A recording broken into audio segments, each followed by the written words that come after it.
So it turns out disturbing ancient Egyptian tombs can be hazardous to your health. That's the story, of course, of The Mummy. We'll be discussing this week about the 1932 original by Universal Pictures and then the 1959 with Hammer Films. I'm John Chang with Dan Edmonds. Hello there. And yeah, I think we've talked before about the idea of, Gothic horror and the Gothic, kind of related to Gothic fiction stuff. I think the Mummy kind of series is an interesting combination where you have this kind of combination of like these Gothic elements such as reincarnation, but it's a more modern setting. It seems like for the most part, being the 1930s and stuff. Yeah, I mean, there's a lot of themes I would say in this. You've got reincarnation, you've got this idea of kind of connection to your lineage coming through, and you've got this idea of love, over decades and different lifetimes, a sort of, soulmate love that can transcend time. And I guess there's a kind of exotic kind of mystery of ancient civilizations that we don't really understand or have some sort of imagination about. So there's quite a lot of deep themes, I would say, that time with this idea of stuff that's beyond just pure horror. Because I suppose it's difficult to even view this as a horror movie by today's standards, because it doesn't really seem like that. But I guess it was in the 30s. So, and I think the other interesting kind of thing that was kind of starting to happen was apparently the 1920s to 30s was like this almost golden age of archaeology. We see that a bit with this one. It's also like kind of coincides with the exploration that was going on. We talked about that with, of course, King Kong and Mighty Joe Young and stuff. And I think it's definitely no coincidence that, that aviation was starting to see its rise. I mean, we had a lot of record setting and pushing of boundaries and stuff. I feel like there's just all these kind of elements starting to happen at the same time that kind of drove like kind of both the, interest in kind of exploring and discovery stuff. And also, people were just simply traveling more and stuff. Yeah, I think it's very noticeable from the movies of the 30s. You see these themes of exploration, discovery, and at the same time, it was also a time of, it was the Great Depression at the same time. So it's a very interesting mixture of, inequality, people going through hard times, but also this allure of the unknown, uncharted territories, as basically we discovered and that there wasn't really much left to find. We found most of the countries and unexplored parts of the world during that time. Yeah, and I think what's also, for the filming industry, it's interesting. It's like, the original, the 1932 one was filmed in the Mojave Desert, right? And then, fast forward to, we'll be talking about the 1999 version, and they actually, shot it in Morocco and stuff. So it kind of really shows that difference, not only in budgets and stuff, but also like kind of, the ability for us to travel, that much more easily and to kind of, move, film production and stuff.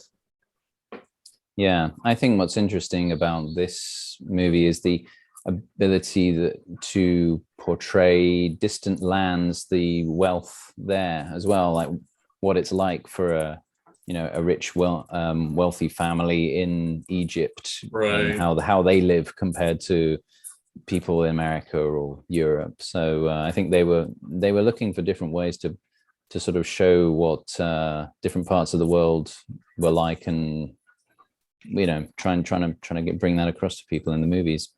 Yeah, and as we saw with Kong, I mean, there's definitely was an appetite for folks to see this on the screen because kind of people were poor, but there's the depression and all that, but people still wanted to kind of get that sense of adventure. They wanted to kind of have a taste of that, even though that a lot of the country was like kind of struggling and stuff. Well, I think this is the interesting thing about the Universal monster pictures, because the classic pictures of Dracula, the Mummy, and I guess Frankenstein and the others that we'll all be covering, certainly between the Mummy and Dracula, there is this idea of wealthy people who are somehow affected by the supernatural encroaching on their lives. And in this, you've got a wealthy woman who's in a relationship who doesn't really have any threats or anything to really worry about in her life. So it's almost like she is so sort of elite that the only thing that could really damage her or affect her would be something supernatural or something that's outside of the realms of what she would normally be exposed to. And I think this is also what you see in Dracula as well. It's this idea of a sort of a foreign sort of person coming in and you know, finding their way into these rich families' lives and affecting them in ways that they weren't expecting. Because I think there was probably a feeling that the very wealthy in the 30s were pretty much untouchable. Right. And so not only do you get this taste of their lifestyle from this movie, but you also see what could potentially cause drama within their sphere of existence as well. Right. And you know, this of course is one of the first appearances of Boris Karloff and stuff. And you know, as over the years, and certainly we'll talk about him in you know, one of his most classic roles of Frankenstein stuff. And he definitely like has this kind of look, right, that like is ideal for kind of the shots of him, just his eyes, like kind of they really capture this kind of menace and stuff. Yeah, and I thought what was really interesting about this, and I didn't really pick up on it immediately as a difference between the other versions, but you get to see the mummy more or less straight away. Oh, right. You have these Western archaeologists who discover the tomb, and they have this big discussion about whether they should even break into the tomb. And they're all, you know, they're all Western materialists who are saying, don't be so silly, Right. being supernatural. And then you have the youngest member of the party literally going mad at the sight of the mummy being reenacted. So, you know, they're already creating this sort of thing of there is this ancient supernatural world, and there's this modern materialistic world, and there's, you know, there's this kind of pull between the two during the story, I'd say. Yeah, we definitely see that with the different versions play that with that theme though of like. You know, like you said, the modern kind of skepticism and you know, kind of you know, just basically poo-pooing, you know, kind of like old you know, myth, and we, you know, we've had that with the, you know, Dracula and some of the other you know, mythos, if you will, that like we're you know, there's no such thing as vampires, there's no such thing as kind of you know, these curses and stuff. And then of course being a horror movie, like the, you know, the trope is that like the victims will learn to their great detriment that yeah, there is indeed such a thing as these curses, and there is such a thing as like kind of, you know, evil in supernatural form. Yeah. And I think what's so great about this one is certainly the 1932 is it plays with this idea of, you know, there's no such thing as a mummy. And they have the box right there, and there's the young guy going, yeah, maybe I should open it. Should I open it? Not. So it's kind of, it plays, you know, nicely with this tension of you know, do you tempt fate, essentially. So I think the mummy is often has that, or the various different versions have this idea of, you know, us tempting fate and pushing too far and see what we can unearth. Definitely. What surprised me though was we actually don't see the mummy in mummy form for most of the movie. That's true, actually. That's something that we that changes, of course, with the other ones and stuff. But you know, for the most part, Karloff, you know, like kind of, except for the things of like, you know, don't touch me and stuff. Like he seems like it's just another, you know, kind of guy in the flesh and stuff. Yeah. Well, as I say, you do see him very briefly right at the beginning, but only very glimpses, really. But yeah, it takes a long time before he actually becomes a real threat. And I thought that was actually, I mean, this is probably what people don't realize. This is actually very different from most of the other versions, in that the mummy is actually an entire sort of character who is an imposter pretending to be this character, Ardent Bay, a fellow archaeologist. So it's the only version I can think of where you've got a sort of mummy as an imposter of a real person trying to sort of resurrect their sort of Anck-su-namun from the grave. So he's, you know, he's very interesting as this kind of rather creepy slow moving and talking archaeologist who's trying to sort of manipulate things to his favor. Yeah, he's definitely it's for most of the movie, it's the secret that like, you know, what his real agenda is and what he's really trying to do and everything. It seems like on the surface that like you know, at first he's like, oh, you know, this is where you need to go and stuff. Like he seems like he's kind of guiding them to where they or happen to just kind of know where they should be digging and stuff, or where they need to, you know, kind of what's it called, discover, you know, kind of the mummy of the princess and everything like that. But meanwhile, like kind of, you know, like he's planned it all along that like, you know, like he's trying to revive his long lost love. Yeah. And I think what's interesting about this one is that you have the leading lady, I can't remember her name, or actually the character's name. Helen. That's right, yeah. So she's actually has mixed kind of Egyptian and Western lineage. So there's this kind of interesting pull on her in that she's kind of drawn from his telepathic power, much like Dracula, sort of pulling her into this sort of ancient world through his sort of mind control, but at the same time she's also in this relationship with a sort of a modern sort of Western guy. And it's interesting in the way that Ardit Bey, if you notice, he tries to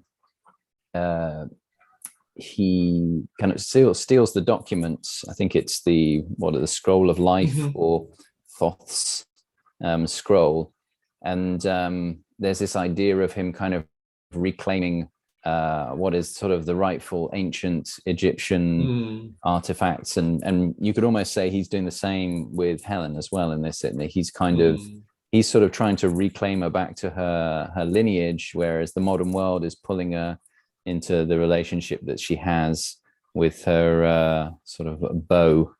So it's kind of, you know, there's this interesting sort of play in that she doesn't quite know which way to go. But it's funny in that they kind of portray it as, you know, getting sucked into these foreigners sort of customs leads to madness in some way. There's this element of this in this movie a little bit, and that, you know, the sensible way is the modern way sort of thing. Well, it's this thing also where you know, we saw this with the, you know, Francis Ford Coppola's Dracula, of like kind of that the lost love is reincarnated in a modern form and stuff like that. And it almost feels like this statement of like kind of the idea of like you know, the old ways of like kind of traditional marriages being like kind of where everything's kind of destined and kind of, you know, aligned and all that, versus the modern woman kind of choosing who she wants to be and stuff, you know, because like if you look at a lot of the cultures, you know, arranged marriages and a lot of these kind of older, you know, like kind of, you know, never mind, of course, the Indian, but also, you know, somewhat in the Middle East, that like there's this idea that like things are kind of planned out for you, that like, you know, there's none of this kind of dating and kind of modern woman stuff, and it's almost like kind of in a way this is kind of the Mummy's version of that, where you know, you know, Helen has you know, as Princess Anck-su-namun has this kind of marriage that was already been arranged, destined, and stuff like that. But as Helen, she's, you know, kind of she not only can't help but fall in love with, you know, kind of Frank, and like, you know, and has this kind of modern choice and stuff like that. But you know, kind of you know, the Mummy is kind of trying to, you know, reinforce the old ways and kind of like, you know, that is not the way and stuff like that. Yeah, I mean, they're playing this idea that she has this choice either way, but ultimately her choice is kind of made for her by the Western heroes coming on, getting rid of the mummy, really. But yeah, I mean, you're right. It's kind of like an arranged, supernatural sort of genetic arranged marriage in this for her. But it's quite interesting though, in that it's lumped as, you know, supernatural, but really, you know, epigenetics is something where they have found there is a certain genetic memory that we do. You know, they've proved this with flatworms, if anyone's ever seen that, that you can put something on the left that shocks them and food on the right, and the first generation of flatworms will then reproduce, and their children will all know to go to the right and not the left. Right. So you know it's there's obviously an element there that may seem, it was at one stage probably 10 or 20 years ago was pseudoscience, but it's becoming more and more established. So you know, it's interesting that it finds its way into these kind of stories of with the supernatural. Yeah, I mean, in a way, that's almost like a genetic version of reincarnation, of like kind of, Yeah. like, that memories are literally, like said, passed on through something beyond, like kind of, like, and like you said, we traditionally believe that, like, what happens in this life kind of stays with us and stuff like that. But that's a really interesting point, though, about, something is, passed on beyond simply what we experience in the here and now. Yeah. And obviously, like as you mentioned, Francis Ford Coppola obviously kind of resurrected this theme for his 90s Dracula, because they really hadn't had that in or at least not that we've watched anyway. Hadn't had that theme of reincarnation for the love interest of Dracula. It's also quite interesting that they actually sort of delve into some of the Egyptian gods in this, in that they reference Thoth, who is this who was the god of writing and scripture, but is also supposed to be the god of secrets and magic as well. Oh, right. And was often portrayed with a baboon's head, interestingly enough. And but yeah, they talk about him sort of having this secret book of Thoth that they can reference to have the reincarnation spell. Thoth, interestingly enough, weighed people's hearts as a sort of a moral judgment on their way when they were going, after they died and were being judged by Osiris. So, yeah, that's definitely one of the things that was specifically featured in the recent series American Gods. Like, they actually had like kind of the scale, like, where like this one gal that her heart was weighed and stuff like that, and it was a really dramatic moment and stuff, and something that I don't think I've ever seen in any other movie and stuff. The closest thing I can think of in recent time is the good egg and the bad egg in Willy Wonka. Oh, right. Yeah, Charlie and the Chocolate Factory. Yeah, that's like Thoth's squirrels, or geese. So yeah, and that was replaced, I would say. It's interesting to see which gods they choose in different versions, because I don't think I should point out I haven't watched the 99 or the 2017 by the time we recorded this, but I don't remember them explicitly mentioning Thoth in those ones. I think it was more Anubis, which is also the god of the underworld, jackal-headed Egyptian god. And in the 1958, it's Karnak. They talk about a god Karnak. Now, I mean, and that's not really, I don't know if there actually is a real Egyptian god Karnak. I just think of Karnak as a city where you have temples in Egypt, but anyway, we'll get into that. But getting back to the 32, you have the scroll to raise the dead, and there's this theme of internal punishment as well, which is quite interesting, in that should you anger the gods or anything, you're pretty much damned for eternity. Right. So that's I guess another similarity that Francis Ford Coppola kind of nicked for his 90s Dracula, because he defies God, and then being a vampire is kind of the punishment that he has to endure. And it'd be interesting to see, because it's one of those things, we haven't watched all of them. We haven't watched Frankenstein or the Wolfman yet, but it'd be interesting to see. There's probably elements of this that also reoccur in those that we haven't, I just can't remember them at the moment, but yeah. But now that you mention it, we kind of already talked about this, idea of like kind of a lost love being reincarnated. It's also this thing of where the curse being that the other, party is like kind of doomed to, kind of this eternal life without the, so they have to try to like get back that lost love. So that it's like kind of, so that's an interesting kind of parallel that I didn't think about until you mentioned that. Yeah, it's kind of immortality without love is a sort of a worthless existence, is really the point they try to sort of get across in these. And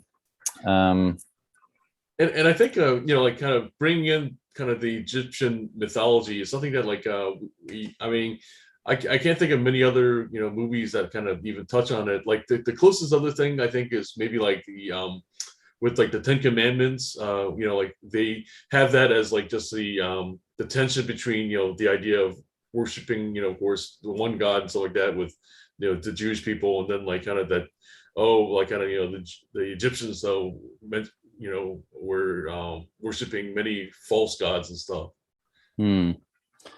Yeah, I mean, there's definitely this idea of, because of course we don't really know what the real meaning of a lot of the gods are anyway. We're all just sort of putting whatever we think is the right interpretation on all of these hieroglyphics. I mean, it's there's some people like Brian Forrester who say that the pyramids weren't even built by the Egyptians; they just found them, and they're sort of a legacy of a pre-Ice Age civilization that built them. And because he says that the carvings are of a completely different style. So I mean, we assume that this was some sort of worship of death, but then there was no word. There was no word in Egyptian apparently for death.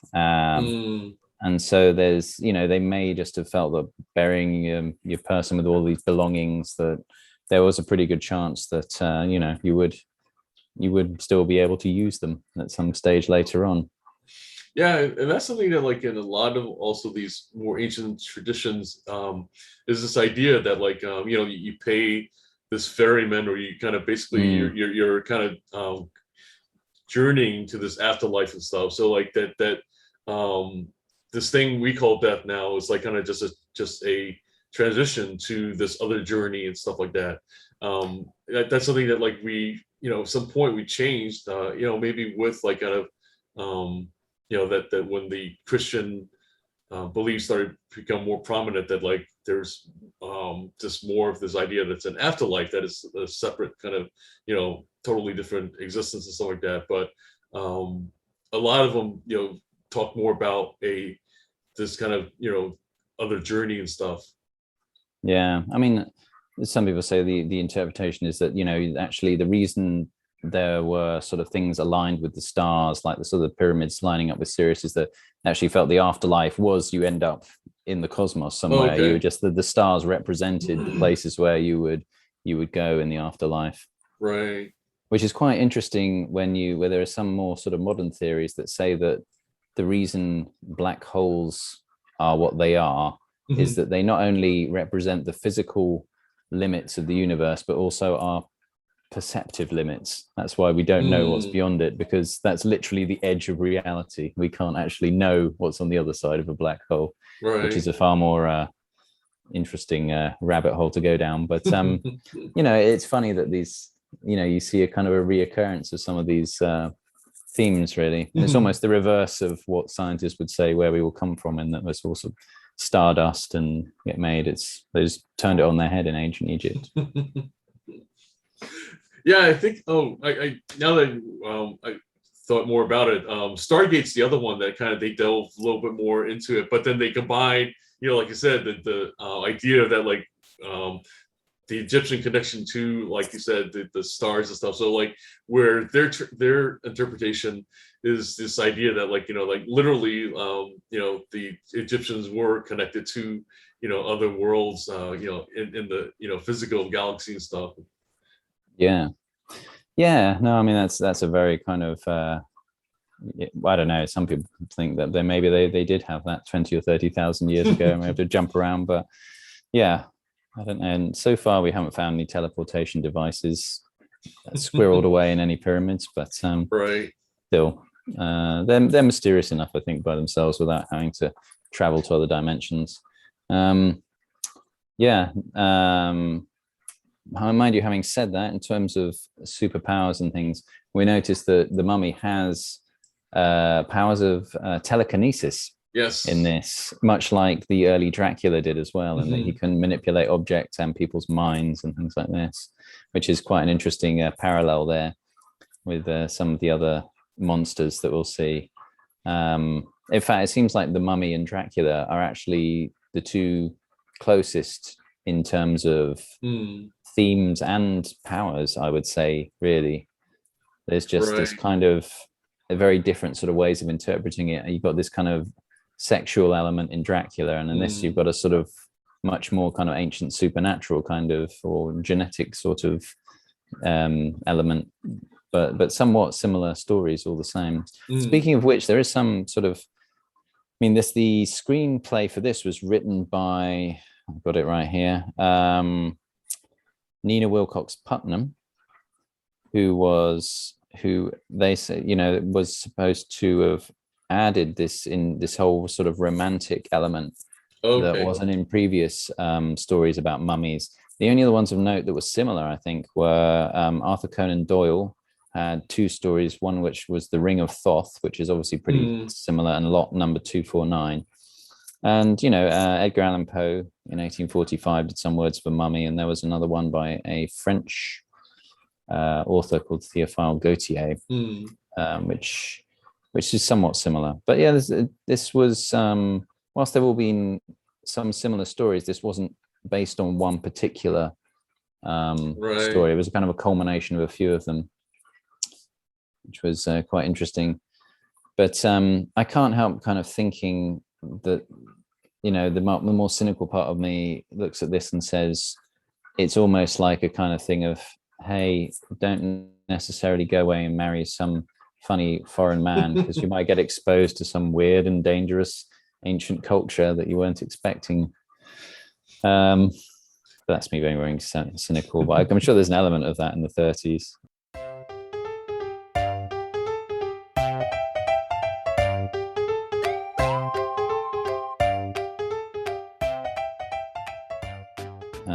We do have a very ineffectual boyfriend, much like in Dracula as well, in this, that he doesn't really do very much, and doesn't seem to sort of do much other than try and pull her back, but that's about it. Right. Yeah, I mean, that's really it. I think where, you know, like kind of the modern guy is like kind of just trying to you know, get the girl, I guess, you know, whereas you know, the modern woman has all these tensions, right, of like, you know, do I go with traditional ways, or do I kind of, you know, my modern woman and make my own decisions and stuff? And I think that's something that, you know, was a theme in the late 20s and 30s with, you know, kind of the flappers and stuff like that, you know, where the women now all of a sudden have a little bit more freedom, and like kind of, you know, and this is of course, you know, still decades away from the birth control thing, which kind of, again, kind of catapults women's, you know, freedom, so to speak, to even, you know, newer heights and stuff. So you have to explain to me, what are the flappers? So along with the, of course, the 20s and stuff like that, was basically these women that kind of had more of a modern attitude of like kind of, you know, like that they started, because around this time we had the push for women's right to vote, because up to then women were really supposed to just be, you know, in the household, and like kind of, you know, that they're the homemakers, stuff like that. It was the men who make the decision, all that kind of stuff. And we just started seeing this push for more and more freedom for women, you know, kind of besides the right to vote, they also like kind of started getting employment and stuff, started being more independent. You know, like this is of course before World War II, where then like, you know, because the women, you know, kind of needed to be in the working in the factories, that kind of really changed things, you know, even more. Everything. But yeah, but before all that was like kind of just this push for, you know, kind of more freedom for women and stuff. Right. Yeah. Yeah. I mean, it's pretty obvious things are shifting even in this sort of day and age. I think what was surprising for me was how much, I mean, firstly, actually how good the 1932 version was. It was actually quite an entertaining watch, actually. And there's if you remove the Indiana Jones style elements from the 1999 version and a few of the more sort of vaguely horrific kind of scenes, it's actually a very similar story. 99 version, and as such, I mean, I think also the imposter element really added something quite interesting, this one, that I wasn't expecting, right, when I watched it. But yeah, but actually pretty good. I don't know if I think for me it was just what surprised me most was being more sympathetic to the mummy because of this kind of lost love theme. I actually I don't know if I forgot about it or didn't realize it and stuff. I guess maybe as a kid it kind of just flew over my head and stuff like that. But definitely like kind of I realize now like kind of that a common thread through all this is kind of this idea that like somewhere back in time, like kind of, two star-crossed lovers, like kind of, had their lives kind of, parted and stuff. And then ever since then, the mummy's trying to, find her again and stuff. Yeah, I mean, Boris Karloff does such a great, interpretation of this character that's kind of, barely clinging to life and is sort of, still just sort of like totally obsessed with finding this lost love, but also being very creepy at the same time. There's lots of close-ups of his face just kind of staring and things like this, and it's a really sort of well-balanced performance in that respect. I mean, a lot of the other people in it seem fairly just accessories really, other than Helen, who also does a great job of being drawn in both directions. She pulls that off really well, I think. Is this a pre-code movie? Pretty close. I mean, it's like kind of probably right on. I think. Let's see. Yeah, it is actually considered pre-code. Yeah. So just it wasn't until like kind of a couple years later that we started kind of making the shift. Because that's when the Hays Code was actually starting to be enforced. But it's kind of at the same time really kind of. I mean, is there anything that kind of makes it that way? I think the only kind of thing is just the fact that like here's Helen as this kind of modern girl and stuff like that, and she doesn't seem very kind of scandalous or anything like that. I mean, no, there's nothing particularly violent or sexual in it. And I mean, I think this. I mean, we may have mentioned this in the 30s Dracula. I think they were making these movies for such a wider audience than we'd appreciate now, and that everyone would have gone to the cinema to watch this at any age. So you're really making something that can be, is pretty universal in terms of content. So that's why they do probably seem quite tame compared to more recent efforts. Definitely. So, Did you want to move on to the 58? Yeah. Let's go. So here we have once again Hammer Films doing their version and stuff. And of course we have the return of Christopher Lee with Peter Cushing. They I think at this point they're starting to kind of really see like kind of that this is a team that they can count on for kind of box office draw and interest and stuff. I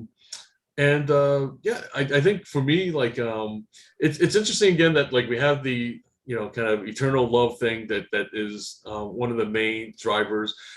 They had an interesting thing where like whereas I'm trying to think of the original that they did much other than refer to the ancient, I don't think they actually show it. Like here they have this kind of voiceover and they actually show the rituals and all that. Yeah, no, they really didn't show much in the original at all. Well, actually, no, isn't there a bit where he makes her look into a pool and right. So they do see. I forgot about that. That was actually an interesting kind of thing where like the pool was almost like this television set of like kind of be able to kind of see across time and stuff. Yeah, although it was more limited than the flashback in the 1958 one, where we really see sort of Christopher Lee in his full sort of he's an Egyptian priest, isn't he? As Imhotep in that one. And he falls in love with a priestess, I believe, and then he sort of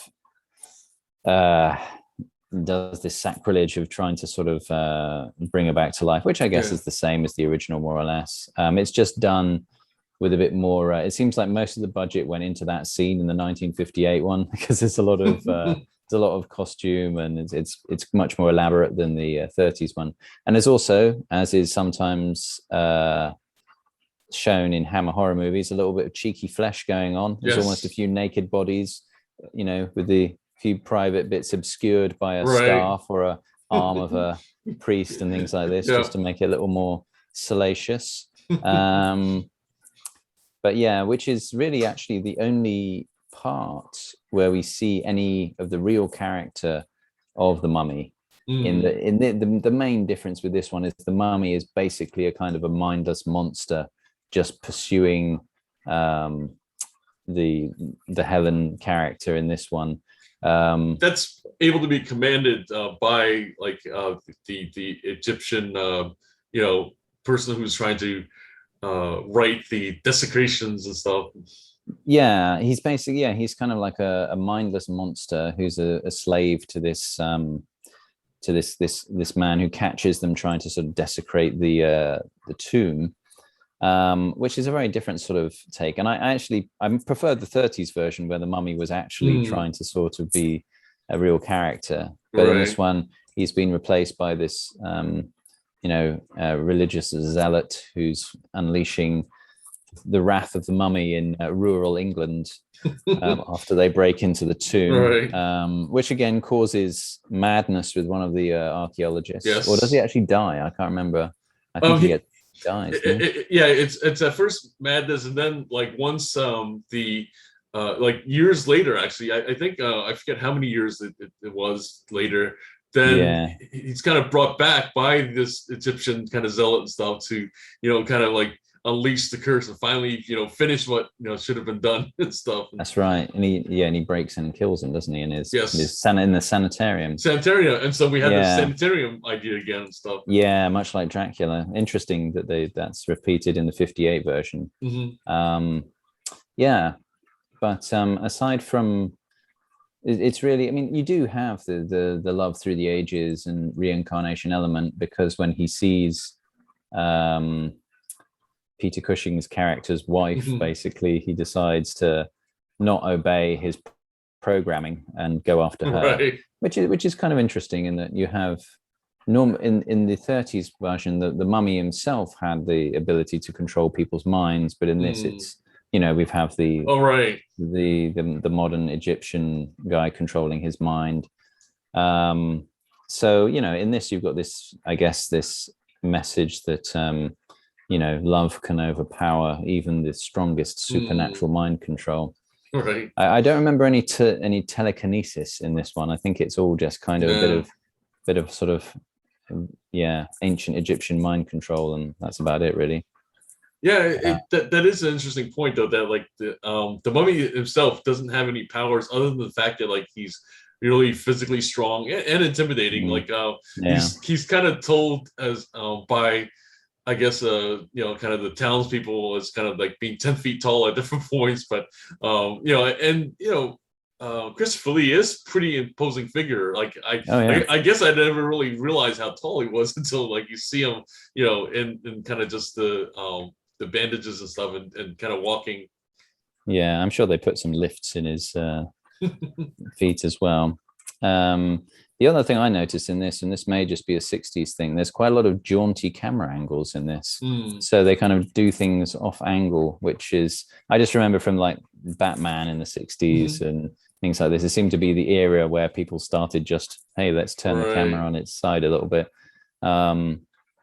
But yeah, there's a few kind of action scenes, not many though. It's quite a slow movie, this one. It's quite a slow burn, the 1958. And I have to say, it was quite boring compared to even the 1932 one. It's definitely one of the slowest Hammer movies, I would say. And maybe just because it seems to take a long time for the mummy to actually because it all just kind of all happens in the last part of the movie where he gets into the house and he's trying to take the girl, and that's about it, really. It's kind of, there isn't much else that's going on much of the time.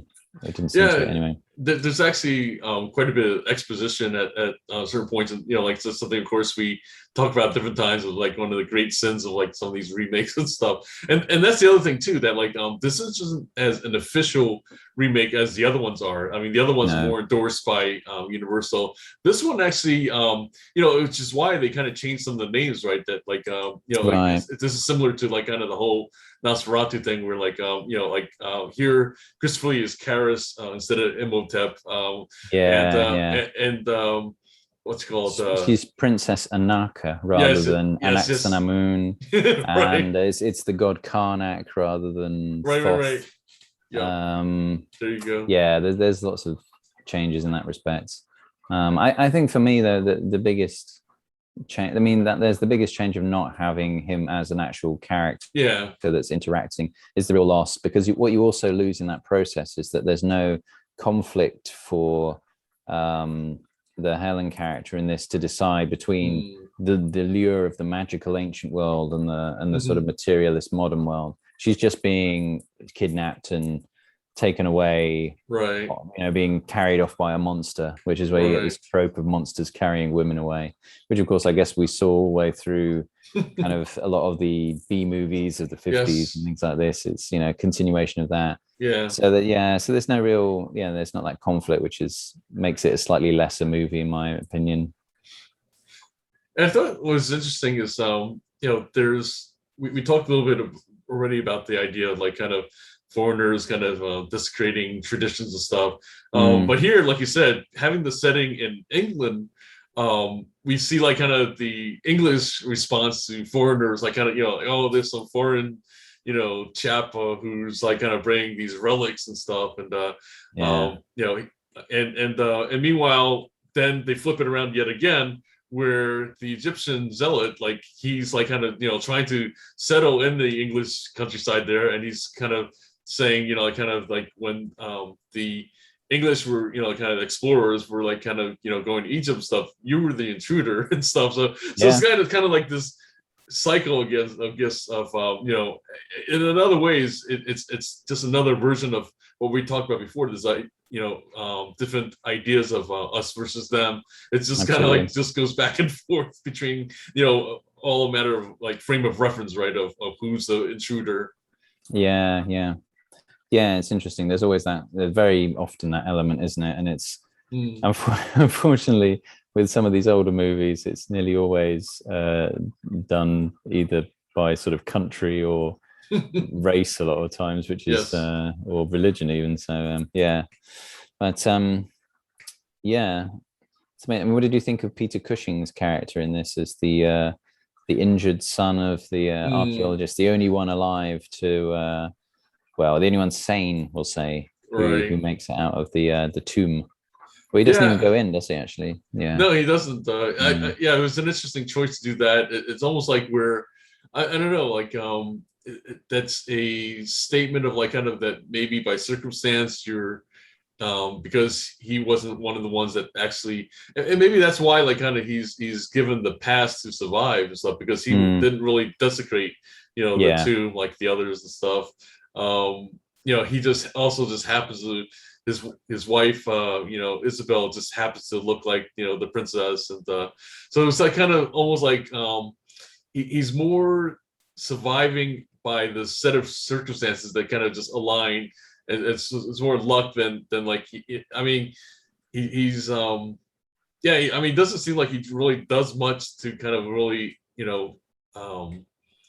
to turn things around, whatever. He just kind of happens to have these circumstances that kind of make it where he's the survivor. But I think what you can draw from The Mummy as a sort of a classic sort of horror movie is this idea that like Peter Cushing's character, because he didn't break the rules, he gets to survive. Oh, I see. So there's the whole urban myth horror trope. I guess it has its roots. This is one of the most obvious kind of classic horror movies that has this idea of that if you break the rules, you die, and if you don't, you'll be all right. So right. I think we have a lot of the more modern movies that use that. They owe a debt of thanks to The Mummy, I think. And it's it's interesting, like between, we talked about the parallels with Dracula again, that each one, it's this kind of discovery process of what are the rules, and like kind of like how how can I survive, because he tries to like shoot him and stuff like that, and doesn't seem to be at first be effective, but apparently I guess if you have enough bullets, like kind of then it works and stuff. Yeah, it's weird, isn't it, how they do that? Yeah, I mean, it's funny because it's people will criticize some more modern horror movies that do similar things for being too sort of, I don't know how to describe it, too sort of gamified and too maybe a little too sort of cerebral and self-knowing, that they have these rules that you have to sort of learn and then you break them or stuff like this. But I mean, that's really how the original Dracula, and I would say the original Mummy, were laid out, in that you learned the rules of the monster as you went through the movie. Right. And I think that that's actually one of the more interesting elements of horror movies. So they all owe lots of these early 30s ones, I think. Right. I guess that's the problem with like kind of the more modern remakes and stuff. Like then they try to like either change the rules or like I don't know, try to downplay that, because it's like by then like kind of they know that everybody kind of knows what the rules are and stuff. So the discovery seems almost kind of boring to kind of rehash again. Well, the rules just become too obscure.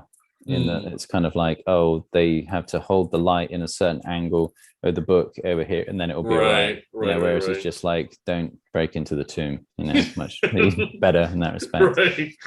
But I mean, it's kind of that's what I kind of liked about. And this is again, I think Spielberg and Lucas both borrow heavily from classic monster movies and all sorts of things, because clearly Indiana Jones is like, don't look at the ark and you'll be safe. It's again, it's a classic kind of ancient, don't mess with the ancient civilization's rules. So right.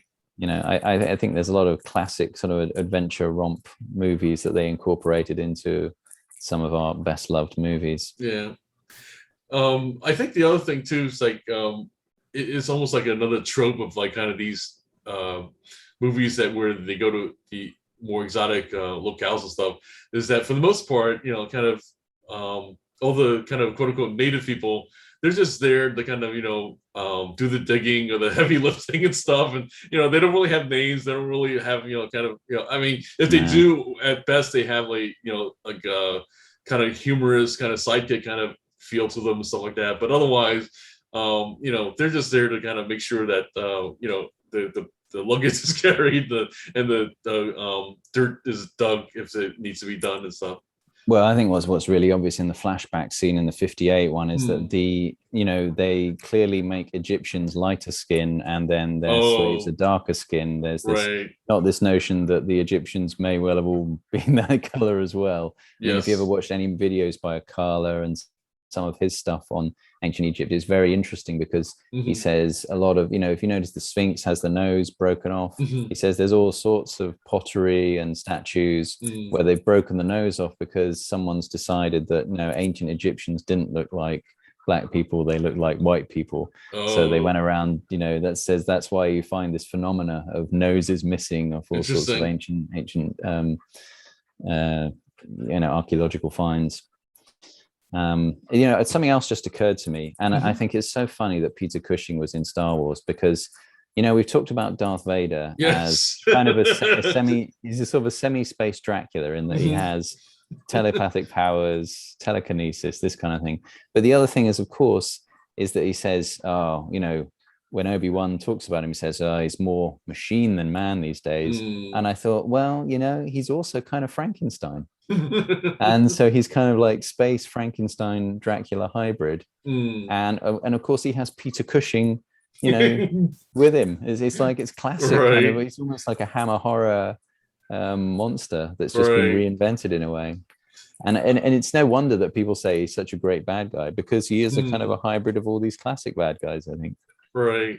And I wonder if somebody like Lucas kind of was consciously making that choice, or if it was because so ingrained in him, because he's such a fan of like kind of these classic movies and stuff, that he probably just like kind of just over time like kind of said like okay, this is what I want in my, villain stuff. And then like, so yeah, because like, I can't think of anything that I've read that like, where you kind of really, like certainly, there's some parts of it that were conscious decisions of like kind of, just having an imposing figure and kind of, having, these actors that, kind of are really iconic and stuff like that.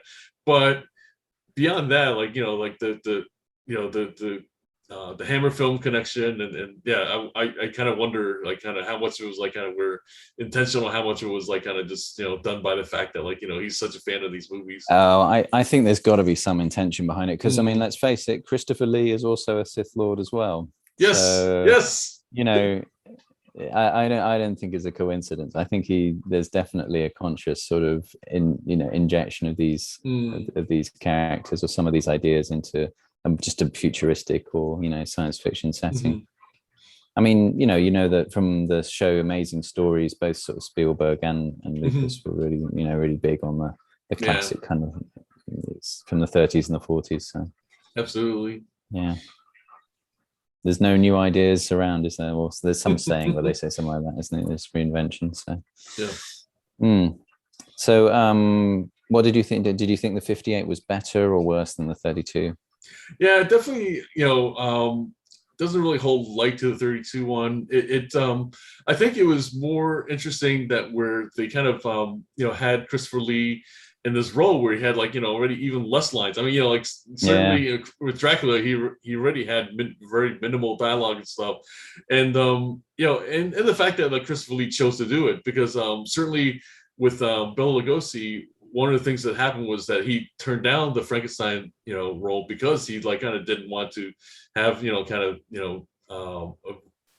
play a part that like didn't have any dialogue and stuff like that.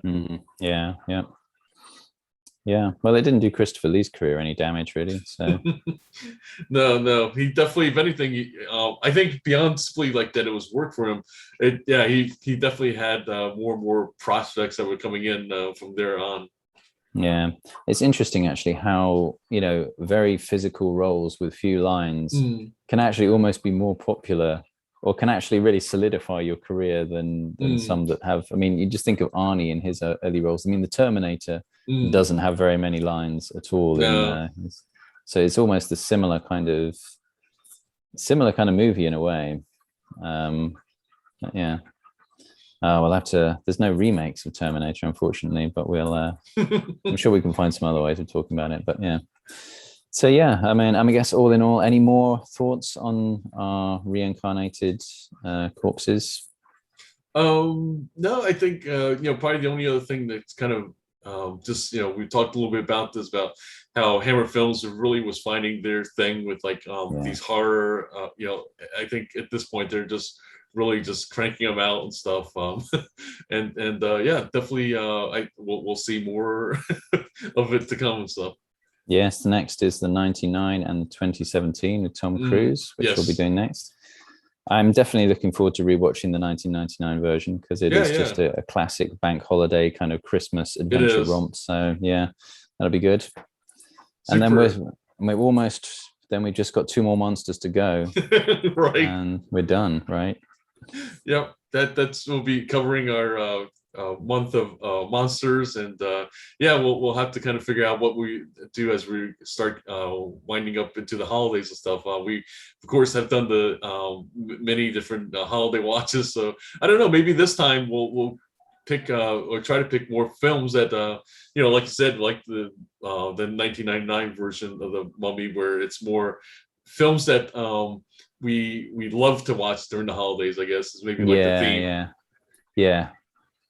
Of course, yes. We'll definitely have to put in a James Bond movie then. We'll do our best. So once again, John Chang with Dan Edmonds. Thanks for watching, and we will see you next time.